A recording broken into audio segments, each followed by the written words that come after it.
Alors, la deuxième étape, qu'est-ce qu'on va faire? On va ajouter un champ, pardon, il faut qu'on soit en mode activé, mode création.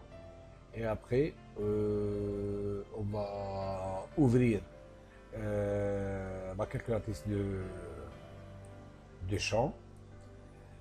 C'est en même temps la création de champs et c'est en même temps c'est pour calculer le champ qu'on va créer. Alors, qu'est-ce qu'on fait maintenant? C'est créateur de champ, voilà, créer un champ virtuel. On va appeler notre champ classe altitude ou alt directement. Je peux l'appeler comme ça. En mode texte, on fait 30 caractères. Alors, et maintenant, on va copier le script.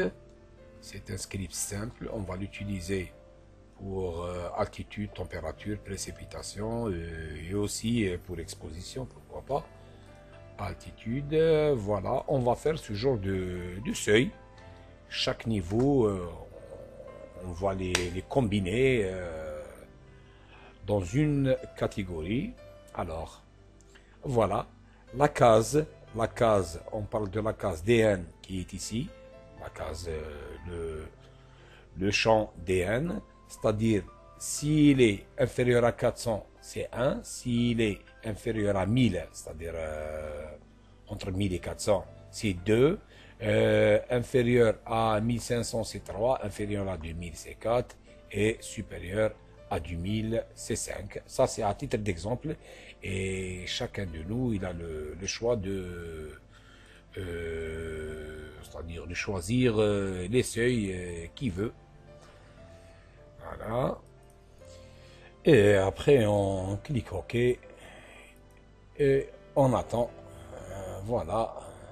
Pour, je sais pas, 294 000 lignes, il faut attendre. Il faut attendre, ça prend du temps. Alors voilà, ici maintenant, elle a pris, cette opération, elle a pris énormément de temps. Malgré cela, on a les différents niveaux. Voilà, niveau 3, niveau numéro 4. Je pense même le 2 et tout ça. Ils sont ici, c'est un peu lourd. Alors maintenant, on va passer à la deuxième étape. C'est l'étape de grouper les entités, les mêmes entités bien sûr. On va aller vers vecteur, bien sûr, parce qu'on est dans la couche vecteur, outil de géotraitement, et ici on a l'outil groupé. On va prendre c'est pas coupé, c'est de grouper. Hein. Voilà, géotraitement, c'est. Non, c'est pas géotraitement.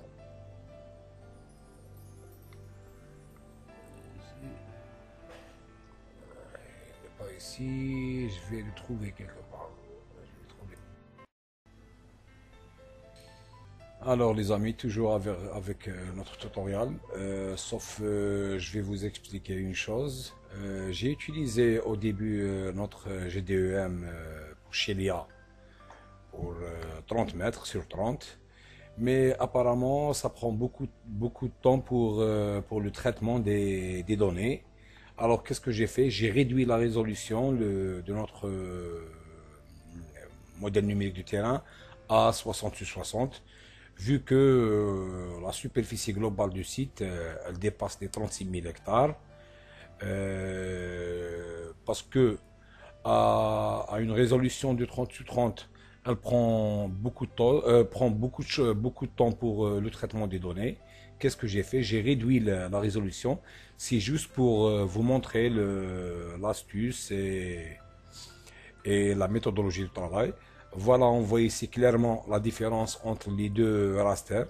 Ça, c'est pour 30 sur 30 et le deuxième pour 60 sur 60. C'est-à-dire, on a doublé la surface de pixels. Alors, on refait l'opération de polygoniser du raster, c'est-à-dire, voilà, altitude du Shelia dure 30 sur 30.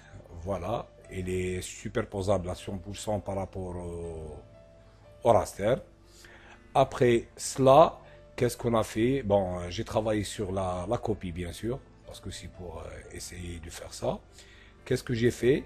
J'ai groupé les attitudes. Je vais vous montrer l'opération, comment faire. Alors, on prend ça. Qu'est-ce que j'ai fait? J'ai cherché dans vecteur, jeu traitement. Normalement, je trouvais c'est regroupé, mais j'ai pas trouvé cette option.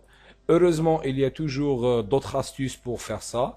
Moi, j'ai installé le GEDAL à partir de extension, installation et créer une extension. On va voir ici l'outil. Voilà, ici, on peut demander n'importe quel outil ici, il est installé. Ça, c'est facile. Il faut qu'on soit connecté, ça, c'est sûr et certain.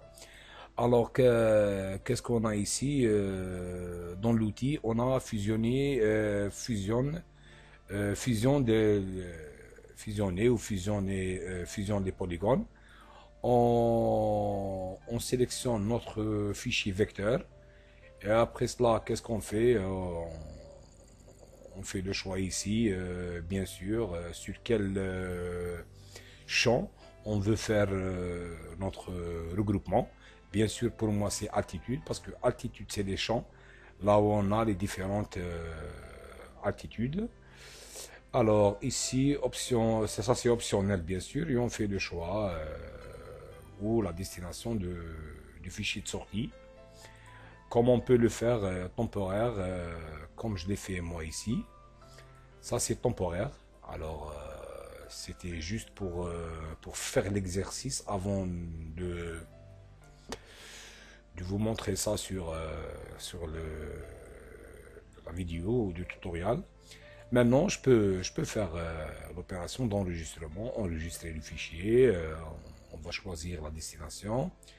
Ici, Shedia, altitude Shedia de 60 mètres, bien sûr, pour que je puisse faire la différence entre résolution de 60 et résolution de 30. Regrouper, et on va l'enregistrer. Et voilà, sur l'étendue, et on clique OK. Et on va supprimer l'ancien. Voilà. Après le regroupement, qu'est-ce qu'on va voir ici? On va voir les différentes seuils d'altitude, bien sûr, selon le... Je vais vous montrer une deuxième fois le script. Alors, pour l'altitude, on va choisir la case. Voilà le script que j'ai utilisé, c'est case. When DN c'est le champ initial, là où on a les altitudes, toutes les altitudes de notre raster. When DN est inférieur à 400, c'est-à-dire le groupe va être représenté par 1. Aussi, c'est inférieur à 1000, c'est-à-dire entre 400 et 1000, c'est 2, et ainsi de suite, jusqu'à la catégorie du 5. On peut aussi modifier les différentes altitudes, par exemple ça pour 800, par rapport plus de 1500 ici, je sais pas. C'est-à-dire on peut modifier selon la thématique ou le besoin ou tout ce qu'on veut. Voilà, ça c'est pour l'entité altitude.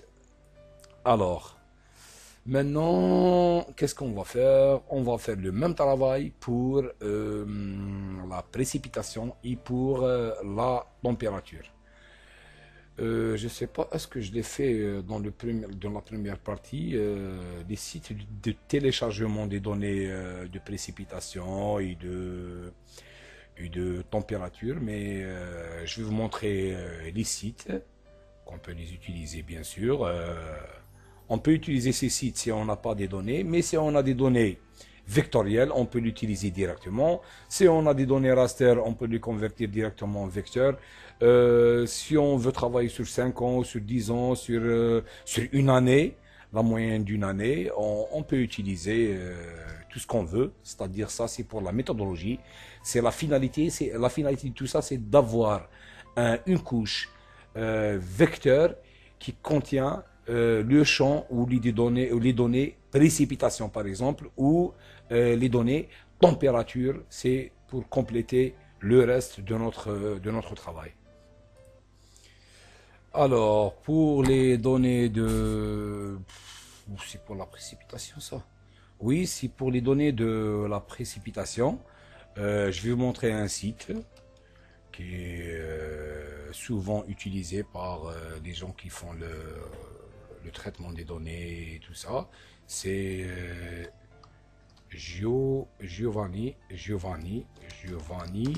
NASA. Voilà. On clique ici. Alors, voilà le site. C'est ça. C'est Giovanni Interactive, mais on va entrer directement dans le site global. Alors, ici, il y a tout un manège ou beaucoup d'options pour télécharger les images et tout ça. Alors, pour ne pas répéter tout ça, je vais vous indiquer un tutoriel qui est disponible sur YouTube pour c'est un tutoriel de méthodologie ou d'astuces, comment télécharger les images raster et comment les utiliser. Je vais vous montrer directement le nom du tutoriel, c'est-à-dire si on va copier ou utiliser le même nom, il va apparaître le premier dans dans le moteur de recherche de YouTube. Eh ben voilà, qu'est-ce que je vais utiliser? Une page Word pour vous montrer. Voilà. Il faut juste écrire tutorial to download precipitation image from TRMM and MERG. On utilise le même nom sur... bon, je vais vous montrer, pourquoi pas. Ici, YouTube. Et alors, on va utiliser le même nom. Voilà, tutorial download. Voilà, ça c'est le tutoriel. Hein. On utilise le même tutoriel, on peut avoir les mêmes données raster pour la précision.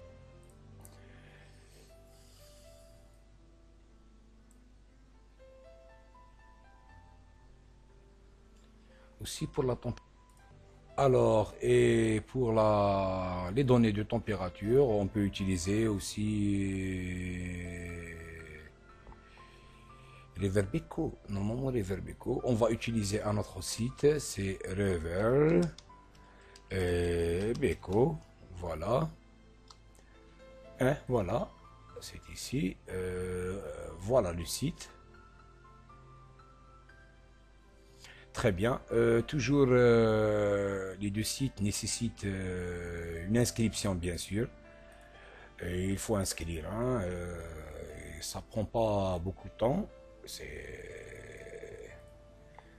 C'est juste une affaire de 5 minutes, ni plus ni moins. Voilà, ici, on peut avoir, comment dirais-je, la zone de navigation sur image satellitaire et faire le choix concernant la zone, les données, le capteur ici, l'intervalle de la période et tout ça. Aussi pour ça, je vais vous montrer le site, plutôt le tutoriel, pardon. Le tutoriel aussi, il est disponible sur YouTube. On utilise uniquement le mot de recherche Downloading and the Extraction of Land Surface Temperature LST using ArcGIS. C'est pas using ArcGIS, hein, c'est using ArcGIS, QuantumGIS, tout ce qu'on veut. Voilà. Ça, c'est le deuxième tutoriel. Alors maintenant, on considère qu'on a téléchargé ces images raster. On va utiliser directement les données. Je vais vous montrer comment les traiter, les utiliser directement sur, comment dirais-je, sur QuantumGIS. Voilà. Alors, pour les données de, par exemple, température téléchargée, qu'est-ce qu'on fait? On va y aller vers notre fichier avec une extension pour HDF. On va avoir un fichier comme celle-là. On fait ouvrir. On va avoir plusieurs types de données. Maximum, je pense, c'est 11 modèles. On va utiliser directement le premier par défaut de 8 jours, de 1 km de résolution. On ajoute l'entité. Alors, où est-ce qu'il est le fichier? Bon, si on ne va pas avoir le fichier directement superposé sur notre projet, on va essayer de voir la projection de ce fichier. Ah, justement, on va lui donner la même projection de notre projet. On a utilisé WGS84 ETM zone 32 parce que Chili est dans la zone 32. Voilà, on fait appliquer. Ici, on a les données sur la même zone. Qu'est-ce qu'on va faire maintenant? On va faire toujours le découpage par rapport à notre zone d'étude. On va voir les limites avec la zone tampon. Voilà, c'est ici exactement. On va faire l'option raster, découper et tout ça. C'est la même méthode qu'on a utilisée avec le raster d'altitude. Juste une information concernant le fichier de la température. Voilà le fichier raster clippé ou découpé. Après, on va faire polygoniser, c'est-à-dire on va le rendre en polygone. Sauf ici, je vais vous préciser une chose. On a ici le DN, ça c'est des valeurs. Sachant que ça, c'est pas des valeurs de la température. Sinon, si la température elle est de 255, ça c'est c'est inimaginable. Alors, qu'est-ce qu'on fait? On va créer un autre champ. Un autre champ, il faut qu'on soit en mode édition. Ici, ajouter un champ, on va l'appeler température, bien sûr. Commentaire, on n'a pas de commentaire. Ici, c'est un champ numérique. 64 bits, hein. C'est quoi 64? Bon, bon. Oui, pas de problème. Nombre entier. Ok. On va utiliser 20 caractères le maximum. On ajoute le champ. Ici, on va faire une petite calcul. Alors, après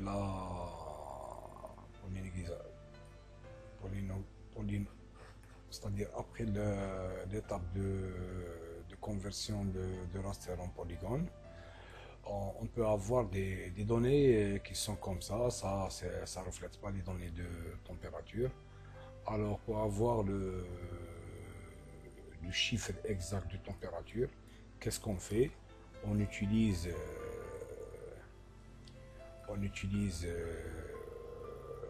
on ajoute un champ de calcul qui est température et on utilise cette formule, c'est-à-dire le champ qui multiplie 2,02 moins 273,15. Ça concerne ce site, c'est-à-dire des données. Hein. On peut avoir des données, comme on l'a dit déjà auparavant, c'est-à-dire directement des données vecteurs qui ont été collectées dans le terrain. Et on peut, ça c'est uniquement pour faire le tutoriel. Je vais utiliser des données existantes parce que j'ai pas des données chez moi concernant la zone de Chilia. Alors ça concerne les données de température. On a ici les températures de notre site exact. Alors, maintenant, qu'est-ce qu'on fait aussi pour les données de précipitation? On va voir comment. Alors, pour les données de précipitation, on va chercher le dossier données température, données de précipitation. Bien sûr, on va utiliser un de ces données parce que j'ai téléchargé plus. Voilà, on va utiliser le même système de projection qu'on a. WGS 84 zone 32. Ok. J'ai mis sur la couche. On va voir ici ce qui se passe. Comme on a dit, pour les données de précipitation, on peut les utiliser directement. On prend ça le deuxième. Ajouter. On va les ajouter par défaut pour voir à ce que ça tombe dans la même zone. Alors ici, on n'est pas sur la même zone. En premier lieu, bien sûr, on va enregistrer notre fichier en TIFF. Moi, je l'ai fait déjà. Ici, voilà, précipitation chez l'IA. Alors, en TIFF, ça nous donne ça nous donne ça. Chez l'IA, dans les précipitations. Ok. Très bien. Précipitation chez l'IA, ça nous donne ça. Qu'est-ce qu'on fait? On change la projection. Pseudo marcator, normalement ça tombe. Oui, très bien. Du moment qu'elle est disparue, normalement ça va être sur la même.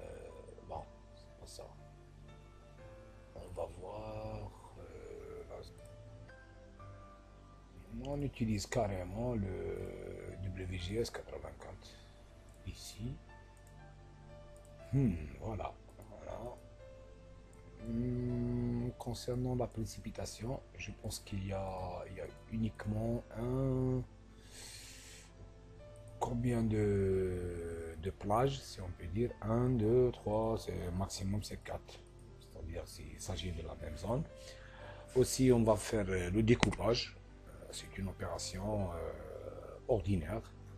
On va avoir précipitation chilia, clippé ou clip, on peut l'appeler comme on veut. Bonsoir les amis, on va terminer notre travail pour aujourd'hui concernant les zones importantes pour les plantes. Alors après le téléchargement des rasters concernant la précipitation, altitude et température aussi, et peut-être exposition, on va l'utiliser aussi. Voilà, on a toutes les couches ici nécessaires. Bien sûr, il faut les convertir en polygones. Plutôt, oui, en fichier vecteur, parce qu'au début tout est raster.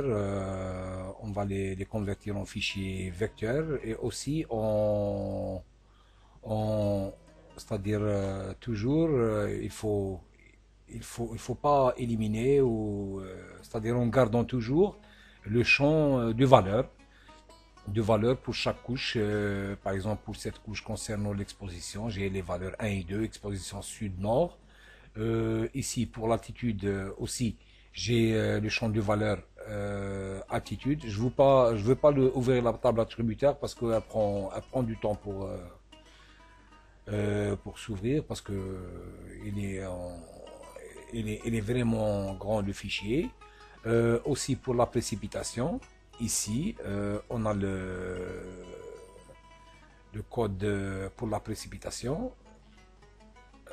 Oui, ici on a aussi pour la température, on a le fichier pour la température.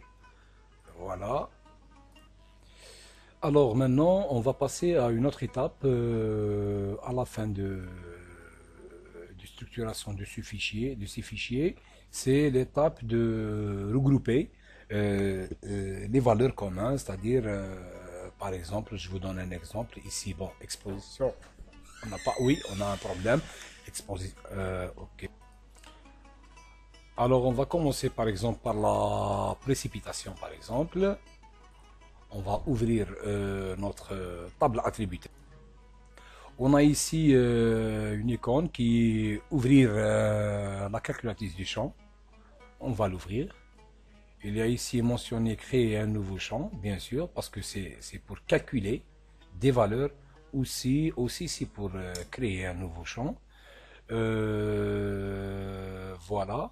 ici, on va créer un champ, on va l'appeler classe précipitation, précipitation. Voilà, ici c'est en format texte. Le champ est en format texte, on va faire 30 caractères, le maximum. Et on va copier un script. Pardon les amis, qu'est-ce que j'ai fait ici? Parce que dans ma formule, je vais utiliser DN pour ne pas utiliser Précip, parce que j'ai préparé dans le tutoriel les formules. Qu'est-ce que j'ai fait? J'ai enlevé DN qui était en 4 chiffres, parce que c'est normalement virgule 1 ou comme ça. J'ai créé un autre fichier, champ DN qui contient uniquement les 3 chiffres, c'est-à-dire la précipitation. Qu'est-ce qu'on va faire ici? Alors, on continue et bon, on peut arrêter mon édition parce que j'ai ajouté un champ. On va ouvrir la calculatrice. Ici, on va mettre, qu'est-ce qu'on a dit? C'est classe précipitation. Classe précipitation, mot texte, 30 chiffres, 30 caractères, et on va copier ce script. Voilà, il est juste. C'est-à-dire c'est case DN. Si la précipitation elle est moins de 100, bon ici on va faire quelques modifications peut-être. Qu'est-ce qu'on a? C'est tous ces valeurs, c'est entre 400 et 500, ça dépasse pas les 500, c'est-à-dire on a un seul. On va essayer de faire 2 plages, au moins 2 plages. C'est entre 450 et plus de 450. Par exemple, ici, on prend inférieur à 450 et ici, c'est inférieur à 500. Parce que maximum, c'est 490. C'est 1 et 2. Et on va supprimer le reste parce qu'on a uniquement la précipitation, c'est 457 mm jusqu'à 490. Ah, 450, oui, 457 jusqu'à 90. Si c'est inférieur à 450, c'est le 1. C'est le 1. Si elle est inférieure à 500,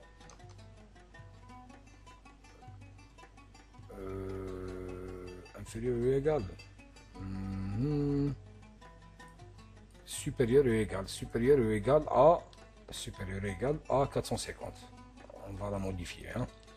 Supérieur ou égal à 450. Supérieur ou égal à 450. On prend le... C'est le 2. C'est le 2. À 450, c'est le 2. Voilà. Juste une chose. Si on fait des erreurs dans la formule ou un script, c'est-à-dire une fois qu'on fait entrer ici, on voit qu'il y a l'expression est invalide ici, et aussi end, c'est-à-dire la fin de script, il n'est pas valide. Voilà, si on va enlever le deuxième point, voilà, ici il va fonctionner. On fait et on clique OK. Ici on a une seule catégorie. Pourquoi? On va voir. Ah, ok, on n'a pas de valeur inférieure à 450. Tout ça, c'est plus à 450. Alors, qu'est-ce qu'on va faire 470. On essaie avec 470. On essaie ici avec 470. Inférieur à 470. On a au moins 1 et 2. Et supérieur ou égal à 470. On va avoir 2 catégories. Au moins ça. 70, supérieur ou égal à 470, catégorie 1. Ici, c'est 2 et 1. L'expression est valide. 1 et 2. Très bien. Ça, c'est pour les groupes de précipitation. On va faire la même chose pour la température et pour l'altitude. Et l'exposition est déjà faite. Hein. Parce que pour l'exposition, on a 2 nord et sud. Ça, c'est... Ah, et aussi pour l'altitude, hein, j'ai oublié l'altitude. Arrêtez la mise à jour, ça c'est OK. On va voir aussi pour la température. Pour la température. Alors, pour la température, ça, on va éliminer les autres champs qui sont pas utiles. Il faut qu'on soit en mode édition, ça c'est sûr. Grid code, c'est... On a le champ de température, c'est bon. Grid code, c'est bon. Et object ID, on va l'éliminer aussi. Ok, on va laisser. Bon. DN, température c'est DN. Je vais ajouter un champ que je vais appeler DN. On va voir comment. C'est simple. En format texte. Number, non, c'est pas texte, c'est nombre entier. On va utiliser 10 caractères par exemple. 10 caractères maximum. On clique OK. Voilà. On va dire que dn est égal à quel champ? À temp, température.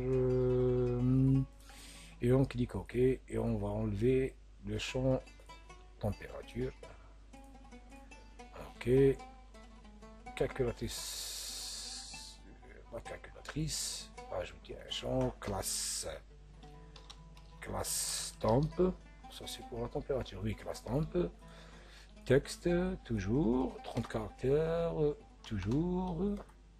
Et on va utiliser, je vais vous montrer uniquement ces deux et les autres, je vais le faire toute seule pour ne pas gaspiller beaucoup de temps pour le tutoriel dans la vidéo. Alors,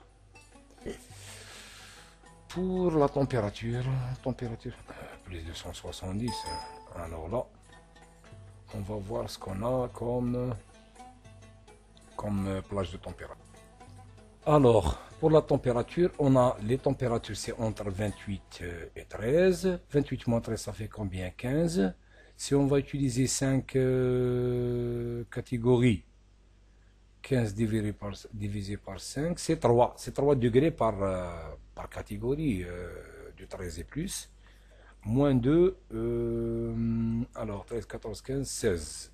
13, 14, 15.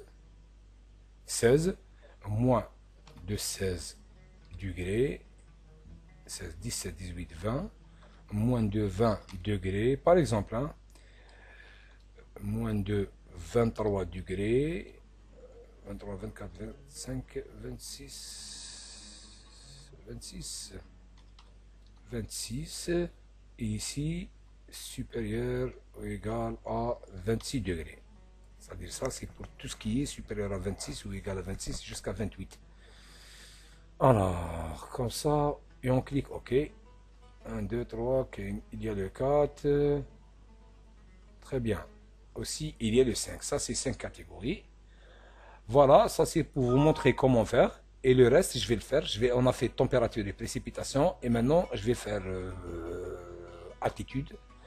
Pourquoi je vais le faire toute seule? Parce que c'est pour ouvrir uniquement la table attributaire dans le ArcGIS, c'est un peu facile. C'est facile un peu, mais pour le QuantiumGIS, je ne sais pas pourquoi ça prend beaucoup de temps pour l'ouverture de la table attributaire. Vous allez voir, voilà, il est en train de calculer le nombre d'entités chargées et après, on se retrouve à la fin de faire le groupement des cartouches. Juste une information par rapport à la première partie, la deuxième partie de ce tutoriel. J'ai fait quelques modifications concernant notre zone importante pour les plantes. Et ça, sur la base des recommandations ou des orientations des gens de la conservation de Betna et aussi de la conservation de Khanchla, parce que eux ils sont sur le terrain et ils ont fait des modifications vis-à-vis